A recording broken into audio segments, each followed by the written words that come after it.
My father was a spy, and so I wasn't allowed to have technology growing up. So the second I got a phone, I immediately downloaded all the social medias, told the entire internet he was a spy. Part 1 of our series got 12 views. And then part 2 that day, like 10 million views. By my senior year of college, about a million plus followers on that account. And I was charging $75 for a brand deal. My channels get more viewership than like Fox plus CNN. And many influencers have that same viewership. The media landscape is absolutely shit. It's been incredibly interesting to see the real numbers and tangible impact that you can create by just making a video on your phone. So you just look up spies on LinkedIn? No, they'll DM me on LinkedIn. I've never reached out to a spy. I'm not a big soda person either way. Mm-hmm. Dr. Pepper is the only like chicory drink I will drink. Really? And only on American Airlines. Really? Because it's the only airline that has it as like an in-flight drink, and it tastes different in the sky because like the elevation and the cabin pressure changes it, the sweetness. And so I only like it when it's new. See, I'm like a die on the hill ginger ale on a plane. Really? Oh my God, yeah. If I feel nauseous, I'll do a ginger ale, but. And like Seagram's ginger ale is like, Peak. amazing. Peak. If the flight's before like 10 a.m., not doing ginger ale, we're doing like apple juice or cranberry juice. You know who I think the most like sociopathic people are? People who get like the tomato juice on planes. Yeah, no, that's no with their no full chance. My girlfriend does that. My dad does that. And I will sit in the back of the plane if she's doing that. Because it smells. It's everyone's problem nasty. too. So Who just gross. does that? It's crazy to me. Yeah. I'm also anti-Bloody Mary, so. Yeah, same. We can agree on that for sure. Awesome. Well, Maria, thank you so much for joining us today. This is going to be another episode of the Creators Founders podcast. I would say this is one of the newest podcasts in the creator economy, and just trying to have conversations with people that are building content, building, social media presence for themselves, building businesses, companies, everything in between. Thank you so much for joining us today and for being a part of our community here in Boston, as you're new to Boston. And so you've joined us at a couple of our events so far. First of all, just tell us a little bit about who you are, and then maybe how you got to Boston, and then some of the content that you create in your journey so far. Sure. So my name is Maria Comstock, of course. I've been creating content since 2019, which was the same year I got a phone. My father was a spy, and so I wasn't allowed to have technology growing up. So the second I got a phone, I immediately downloaded all the social medias, told the entire internet he was a spy, which is again why he didn't let me have a phone. Broke his trust immediately. I'm just kidding, he loves it. And have just been obsessed with like social media and analytics ever since. I was born and raised in Texas, moved to Napa, California, school at UC Berkeley, made my way to DC to start working in politics, and I'm in Boston because my boyfriend goes to Harvard Law School, and I can work remote anywhere in the world, so thought I'd come along, check it out, and I have to say Boston is probably my favorite city in the whole world. Wow. Yeah, I mean, Wow. East Coast living is wonderful. And you've only been here for the winter. 6 months, yeah. Yeah. Well, I had a little bit of August, but, and you're right, the winter is horrific, but compared to, I think, coming from DC for 2 years, I'm like, oh my gosh, people have souls here, and that's wonderful and unique. Wow. And not everywhere do people have souls. Wow. Well, we love to hear that, first of all. All right. I mean, you kind of brushed over it, but like the spy thing, like we got to talk about that a little bit more, because not having technology until 2019, that's one thing. But then like, how did that conversation, like, did you have a hunch? I mean, there's a lot to unpack here, but like Right. talk about like growing up with your dad as a Sure. spy, and like how that came about in your head, and like Of course. knowing that. Well, I'd like to preface, he wasn't a spy when I was alive. That's what they all say. Allegedly, right? No, so allegedly. He was a spy during the Cold War. He actually, when he turned 18, he went to college but was doing horrific at his classes. He was a Mensa kid, so just absolute genius, but was failing every class but bowling. And so his mother said, oh my gosh, do something with your life. And he goes, all right, fine. And so he goes to the military recruitment center, takes the entrance exam, gets one of the highest scores, gets sent to the Defense Language Institute in Monterey, California.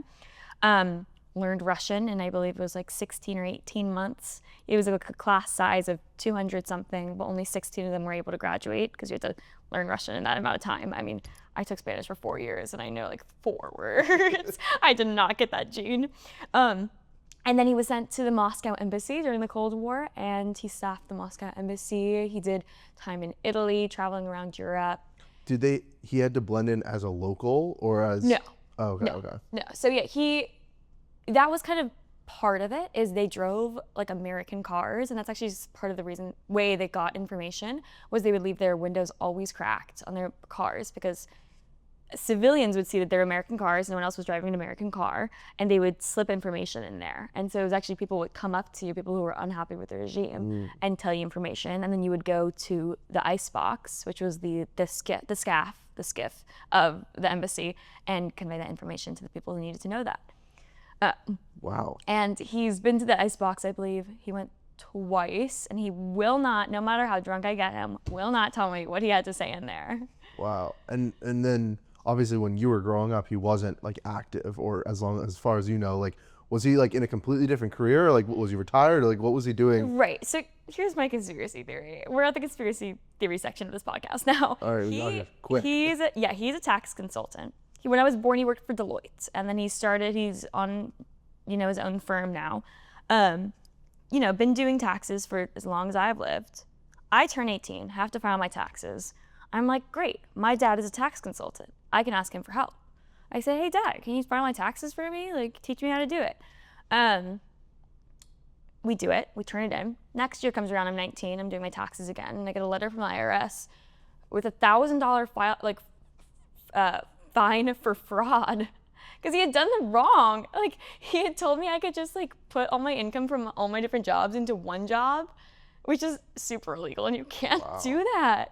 And his defense is that he's a property tax consultant, but I'm kind of like, I feel like it's suspicious. Wow, that's crazy. Right. And my other reason why I should have known he was a spy, we have the Wi-Fi at our house. We have 3 different levels, depending how much we trust you. Oh, you actually, I thought, because I saw that in a video of yours. We actually do. Oh, I thought that was a joke. No.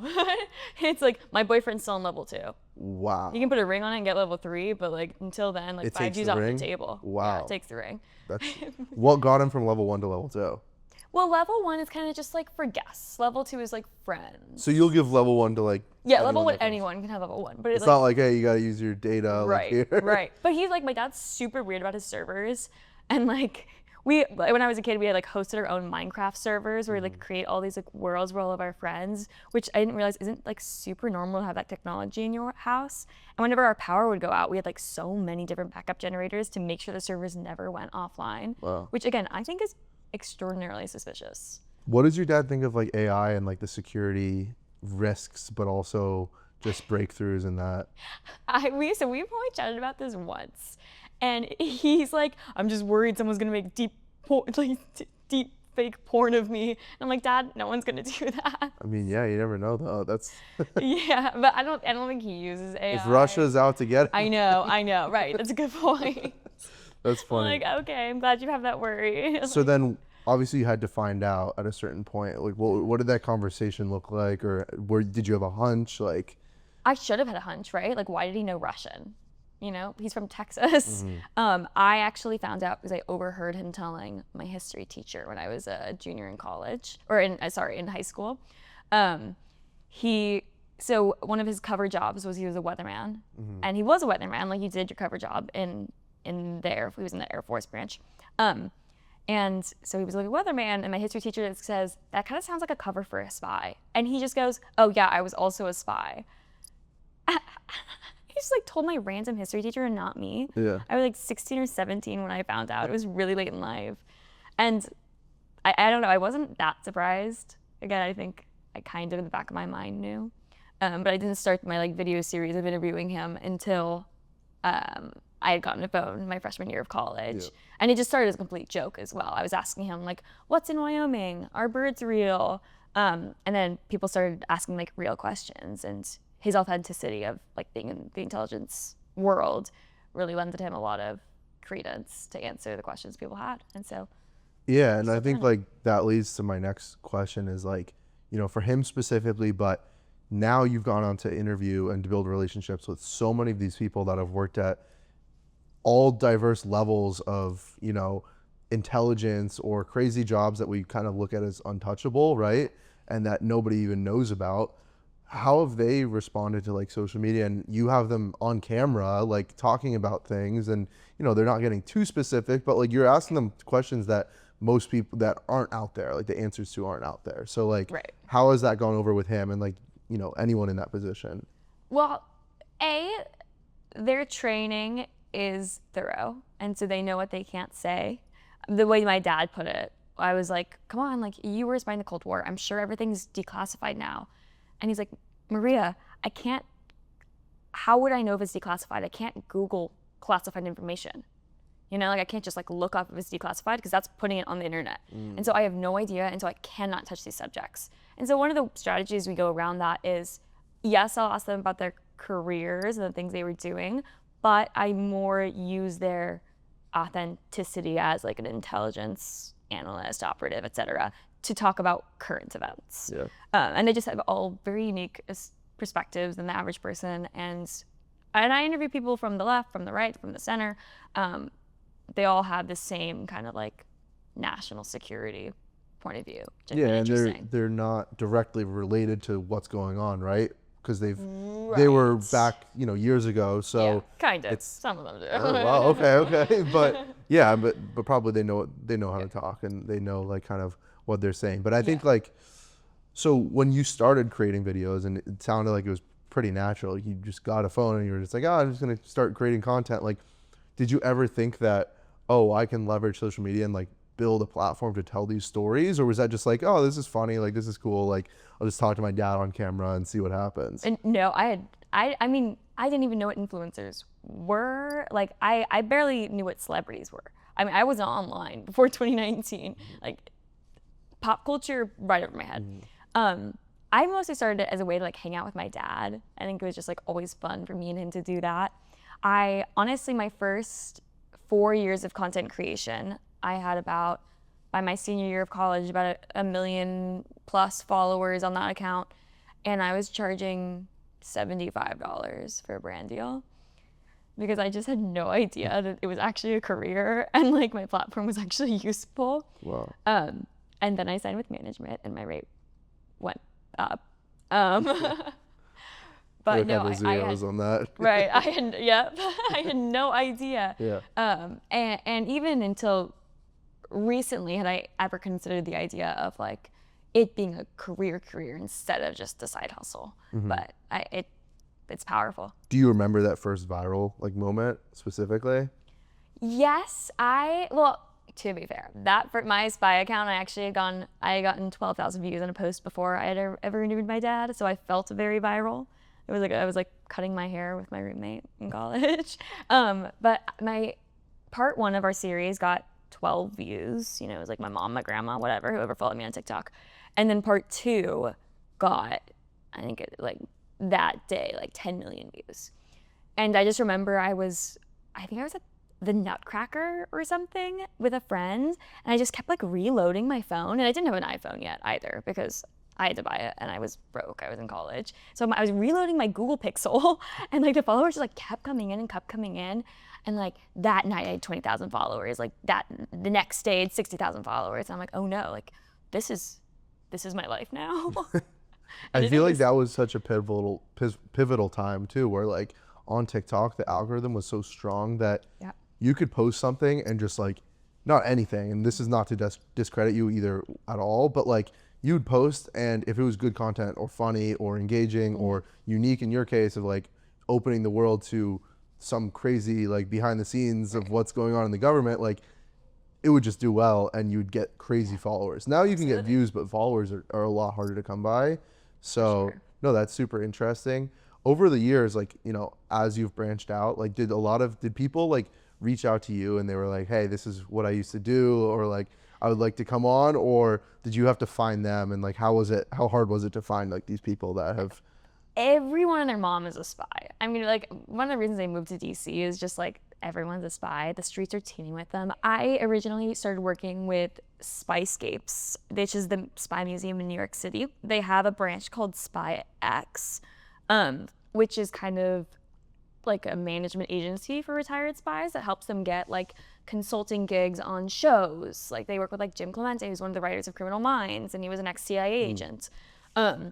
And so I was working with them and they would supply me with the spies. They just had like a huge registry and they'd be like, all right, what agency, what do you want them to do? And I'm like, KGB Monday. And I would talk to a KGB agent on Monday. And I'd like to reiterate the KGB agent had defected. I wasn't talking to active That's KGB insane. agents. And I stopped working with them because unfortunately the founder stopped believing in social media, which is fine and no hate, and it was a wonderful relationship.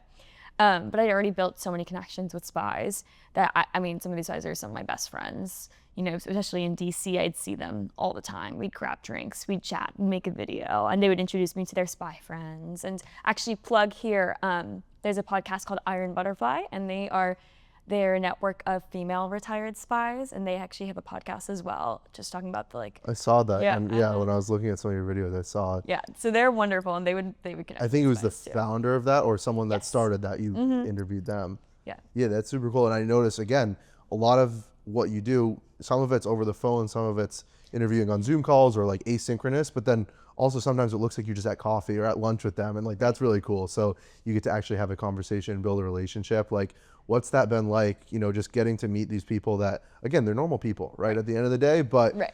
their careers are just so crazy and they probably have so many cool stories to tell. Right. I mean, last night I interviewed a spy that he was giving a lecture at Harvard. He was a former Russian propagandist and he worked in like the propaganda machine. And it was so fun because his lecture hall was just absolutely filled and everyone was like waiting for him. And he's like, sorry, like I'm getting drinks with this girl. And so like me and him walk out and we spent 5 hours just talking about like the deep Russian state. And it was so insane and so crazy. And also you get these spies 2 drinks and they're like, don't tell anyone this. And now I have a lot of things I can't tell anyone, and I'm definitely on every single list. But that's been interesting. And another one of my good friends in DC who is a former FBI agent, it was funny because we would meet for drinks, and one time he was about like maybe 2 minutes late. And he comes in, he's like, I'm so sorry for being late. I'm like, you're fine, like it's like 5:02, you're okay.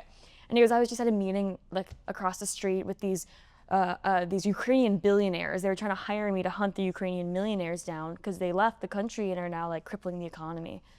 And I'm like, yeah. And he's like, but I left them because I just needed to get drinks with you. And I'm like, you can go back if you need to. That's insane. Yeah. Wow.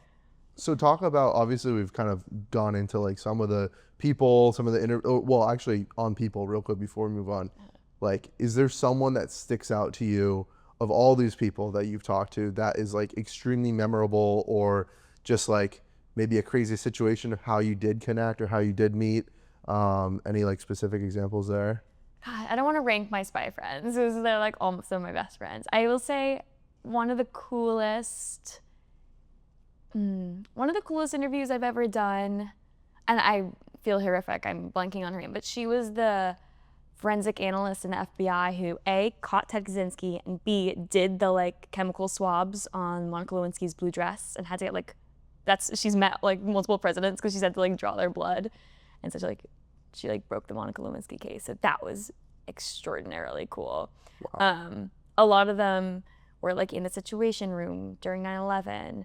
Many of them were undercover in Afghanistan. People like have friends in the Taliban, and so it's hard to rank them. And some of these people are like my very best friends, so I don't want to put one over the other. Yeah. But I will say, no matter who they are, they all have just crazy stories. Yeah. And then like, is there like a situation, and not like ranking, but like of just like, I can't believe I got here with this person, or like they found you in a weird way, or you found them in a weird way, and like.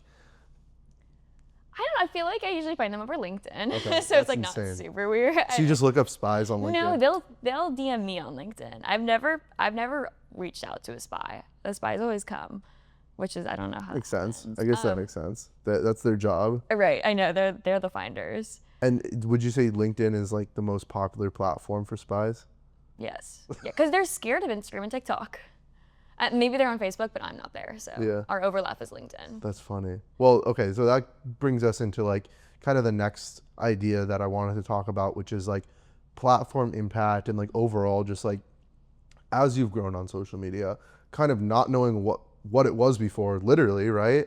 To now having an actual legitimate following and making a business out of it and it turning into something that you can not only just tell stories and make videos that are entertaining, but also videos that are meaningful and that help you just share actual value to your audience.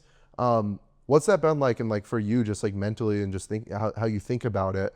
Like, how do you look at social media, and like, how do you see that growing and building, a career around that for yourself? Yeah.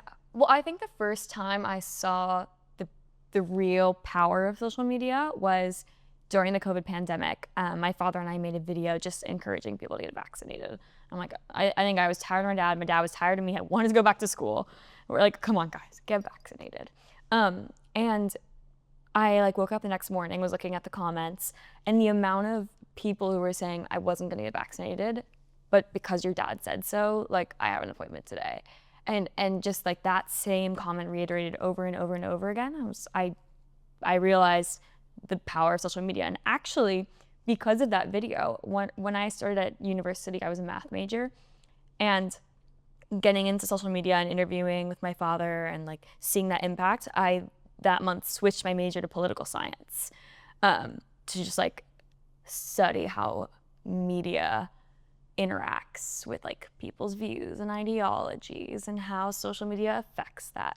And so it changed the course of my entire life. And I now work in politics, both at a job and then also both my social media channels. I try and use them for advocacy and encouraging people to get out and vote, get vaccinated, all these different things. And it's been incredibly interesting to see the real numbers and tangible impact that you can create by just making a video on your phone. Yeah, and I think politics in general is starting to see that and accept it, for better or for worse, and realize that if you want to succeed and make an impact politically, like this is what you have to be doing, right? Like otherwise you're going to get lost and just, everyone's going to get ahead. What about like organizations that like, you might have worked with, or just like peers of yours, like seeing that catching on? Like, do you think most people are finally realizing, okay, like, because you mentioned earlier, someone that you had worked with in the past didn't believe in it, and now you have to do it or else you're screwed. So I have big thoughts here. I mean, my channels get more viewership than like Fox plus CNN. Like, and many influencers have that same viewership. Like, I'm not unique in that sense. It's just the media landscape is absolutely shifting. And let me jump in here too. I think quality viewership is another thing to look at, because like it's hard to understand what viewership even looks like when you look at a platform like either of those or any of these monstrous platforms, right? Because you don't know the people there, but you can look at who actually watches your videos, right? And who comments and engages. Yeah. It's a community, totally. Yeah, and then engagement is the other thing, where it's like you're a real person, people are going to engage with you. Right. Yeah, absolutely. And so I do think there is a shift, and people specifically I think brands know it. Brands know it. They work with influencers. Politics, I think the right knows it. I think they're fantastic at it. I think they own the media ecosystem. And the left is like maybe just waking up to it, potentially. I hope.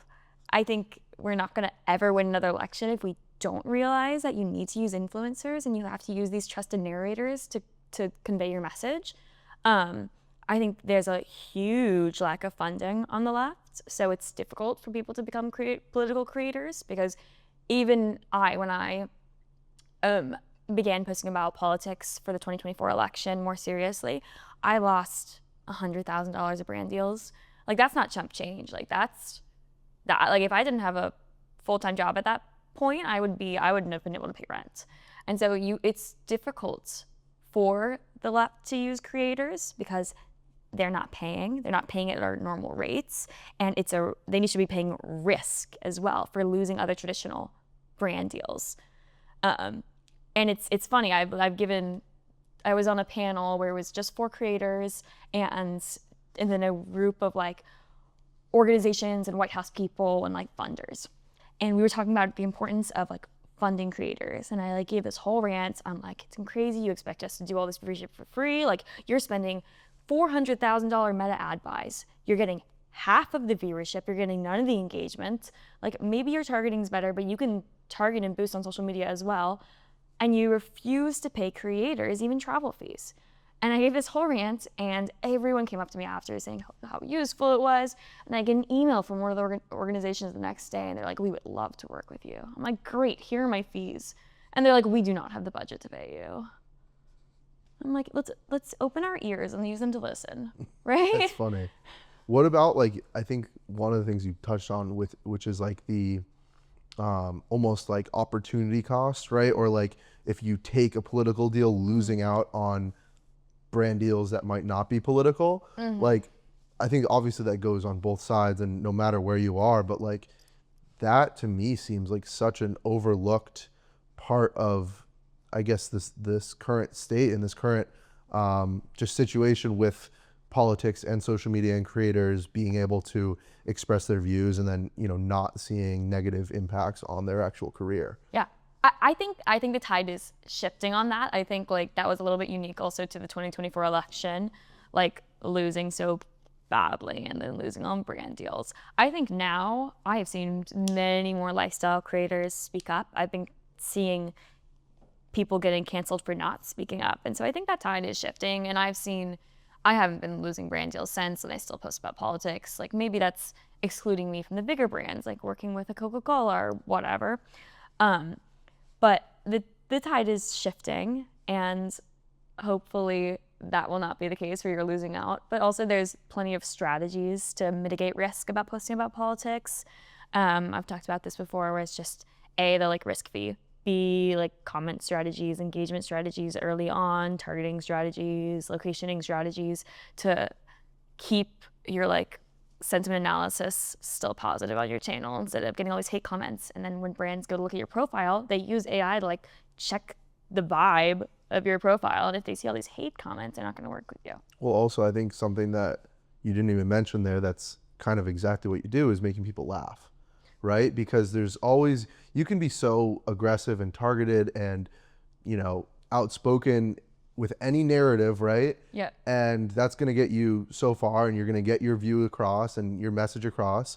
But all that's going to come from that is like people just being, you know, maybe half people are going to be like, this is great. And then half people are going to be like, fuck you. Like that's, stop saying that. But then if you can make people laugh, and you can probably make anyone laugh through your content, whether they support you or not, like that elevates you and takes you to a whole nother level where, first of all, it's authentic. Second of all, it's actual quality content that, aside from politics, is, you know, just valuable because it's just entertainment. And then, you know, the third thing would just be you're actually putting your money where your mouth is and speaking out for what you believe in. So I think that's something that like you've done a great job on. And I also think that that's probably where the right has actually succeeded a lot more than the left, you know, historically. Yeah, absolutely. I mean, absolutely. I do actually like polling of my followers, and I'm obviously liberal on my account. Like, I don't hide it, you know, and we're talking about my comedy account now.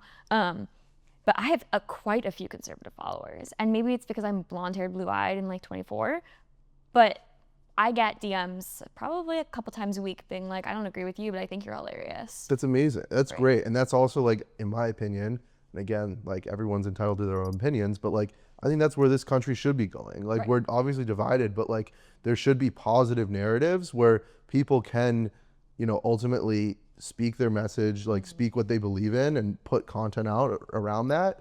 But, you know, we should be able to enjoy that content, and, you know, someone that doesn't necessarily agree with you, they're entitled to their opinions. And, you know, if they can get a laugh out of your content, that's amazing. Right. And it only helps you too, so. Right, yeah, sure, comment, I get paid, I don't care. Yeah. A natural segue would be going from like creating content. We've talked about like what you've done like politically, but then also like on the brand side. How have you, like, I think you've done a great job on the politics side, integrating like your personality into it, and that's clearly working. On the brand side, how important is it to do that as well? You know, making people laugh, making funny, relatable videos, and things that aren't just like you talking about a company, a brand, a product, but looping that into your actual storytelling style. Oh, absolutely. I very unique perspective on this as well. My management company for my comedy account is called The Gold Studios, and they only manage comedy creators. And part of the strategy there is funny ads just do better. And there's numbers and there's research and there's stats. Like If I do an ad on my Spy account, I mean, I have millions of followers. Like, it'll get views. It's fine. But it's usually like an ad. Like, you can tell it's an ad. Also, it depends also. Like, if it's an ad for a spy show, it's going to do great, which is most of the stuff I do. Yeah. But before I had signed with the Gold Studios and I was doing ads on my comedy account, they would just make me do it like an ad. And it's kind of like if you have a script, buy an actor. Like, don't hire an influencer if you have a script. But those videos would get pebbles of views. Now that I work with Gold Studios, they are very clear with our partners that every single ad is going to be a comedy video. Like, it's going to be in the exact format the rest of my content is, and just seeing the numbers shift has been phenomenal. I mean, my ads get hundreds of thousands of views. Like, my ads can reach 1 million views because it's like, they let me be funny. Sometimes they'll edit it and make it not funny, and like it will get less views. So maybe don't let the advertisers edit it, but I understand. But comedy is extraordinarily powerful communicator. Yeah, off that, like, if there's a founder or someone that works in marketing for a brand or a company, like, listening, or that you're having a conversation with, like, what specific like advice would you tell them when they're activating with creators about here's how you're going to go about making the most, successful campaign, but also making everyone happy at the end of the day? Right. I think there's 3 pillars here. A, make the creator really like you. When I really like someone I'm advertising, I'm gonna put so much more effort into it. And so that means like a face-to-face call, I'm gonna put so much more effort in that ad. Because Like, if they get on a call with you beforehand? Like, yeah, if they actually speak to me like voice to voice, not just over email, I think that's so valuable. It's easier to communicate, all these different things. B, instead of a script, I think providing as much information is more beneficial. Like, if I get not guidelines, but just kind of like backgrounds where I can read up on the product or the cause or whatever, that helps me inform it. And then C, just like a good brief that includes, we want you to use these hashtags. We want you to promote this exact thing. Give us 2 concepts. We'll choose a concept. You write the script. And then that's been the most effective.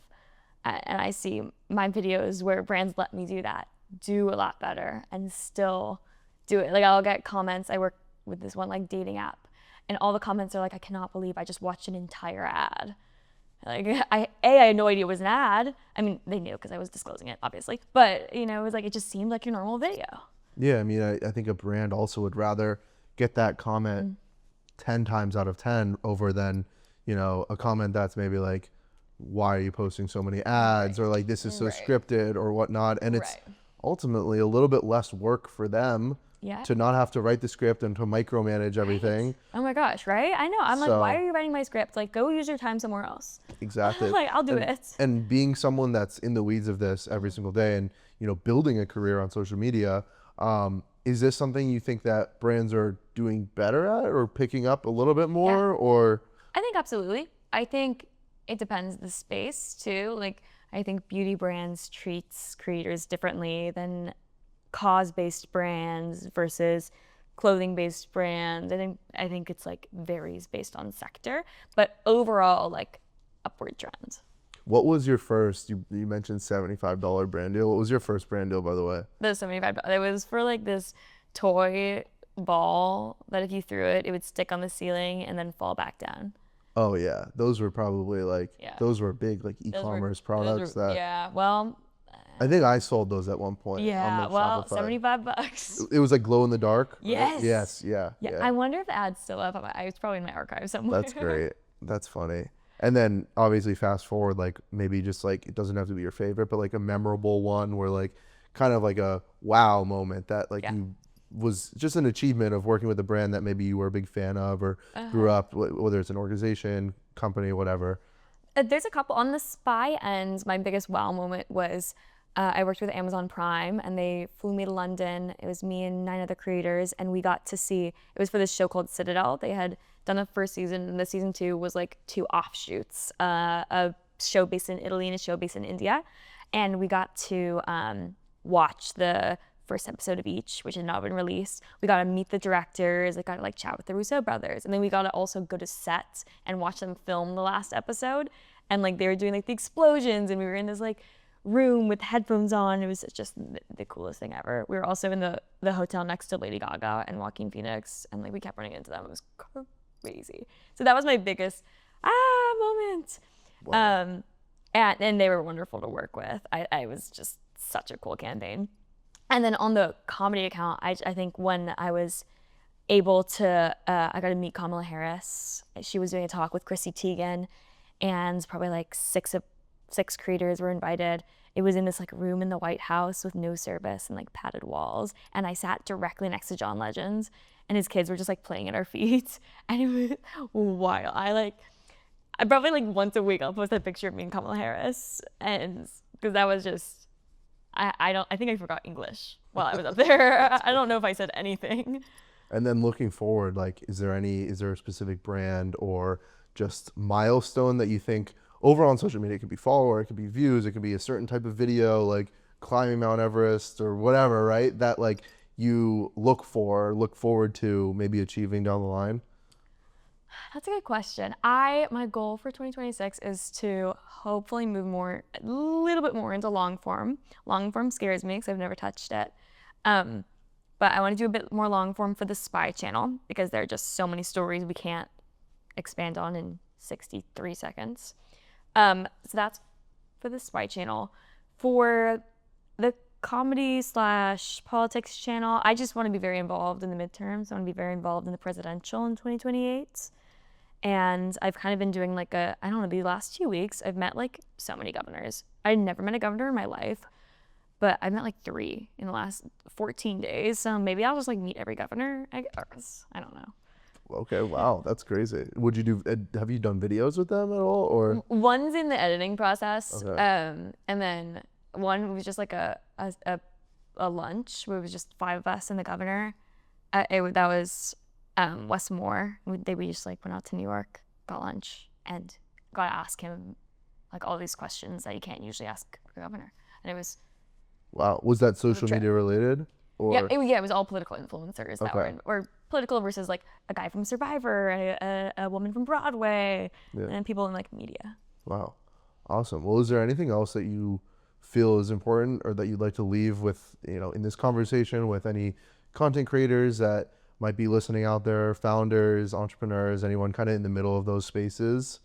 I know that just 5 minutes ago I said I lost brand deals because of politics, but I reiterated that has gone down. I think it is so important if you're a content creator to allow yourself to do some advocacy on your channel. Use your channel for the causes you believe in because you have a platform and you are influencing so many people, and so why not use it for good?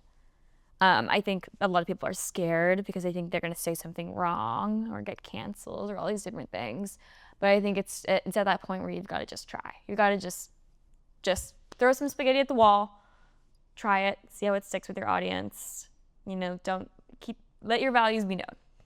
Yeah, and I also think that if they're actually what you do believe and actually what you do feel, like it's hard to... Right. If the rest of your channel's authentic, like it's going to blend in. Yeah. Absolutely. Just, tie it into your normal content. Awesome. Where can people find you, Maria? Okay, oh my gosh, so many places.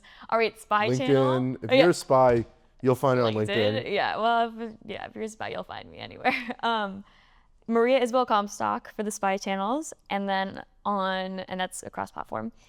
For my comedy political, just Maria Comstock on Instagram, and possibly Maria on TikTok. Awesome. Thank you so much for joining us, sitting down today, obviously coming to our events so far, being a part of this community. And we're excited to obviously continue seeing you around. I'm glad that you're enjoying your time in Boston so far. And yeah, thank you very much for doing the podcast. This is wonderful. Awesome.